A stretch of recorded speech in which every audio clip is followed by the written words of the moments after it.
हरे कृष्ण। अप्रकाशो प्रवृत्तिश्च प्रमादो मोह एव च तमस्य तानि जायन्ते विवृधे कुरु नंदन। पिछले 2 श्लोकों में प्रभु ने सत्वगुण और रजोगुण के बारे में विस्तार से बताया था। इस श्लोक में वो तमोगुण के लक्षण बता रहे हैं।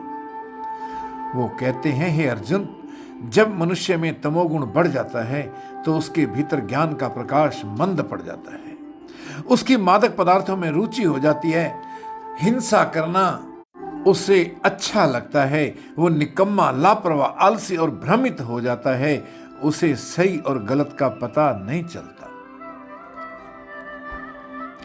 उसकी बुद्धि की वो स्थिति होती है कि जिसमें मनुष्य किसी निर्णय को लेने में स्वयं को असमर्थ पाता है।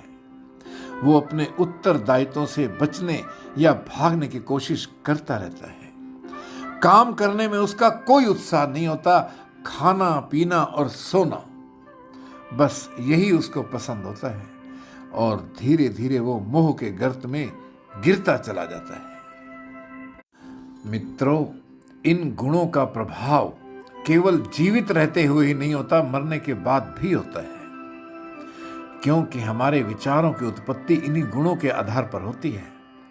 सत्वगुण, रजोगुण और तमोगुण के प्रभाव से ही हमारे अंतःकरण के विचारों की उत्पत्ति होती है और फिर उन्हीं विचारों के अनुसार हमारे आगे कर्म होते हैं। तो मतलब ये हुआ कि जिन विचारों को हम उत्पन्न करते हैं, विकसित करते हैं, उन्हें हम इतना शक्तिशाली बना देते हैं कि यही विचार मरने के बाद आत्मा की आगे की गति निर्धारित करते हैं।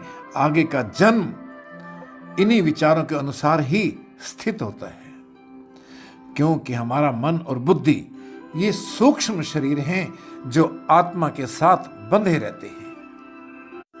तो इसलिए हमें अपने विचारों पर हमेशा कंट्रोल रखना चाहिए। तो मित्रों, इस श्लोक का निष्कर्ष यह है कि तमोगुण का मतलब है अंधकार, आलस्य और प्रमाद।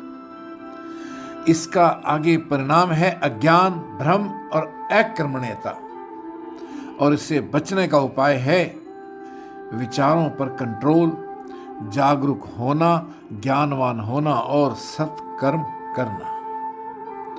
तो मित्रों, ये था अध्याय 14 से श्लोक संख्या 13। हरे कृष्ण।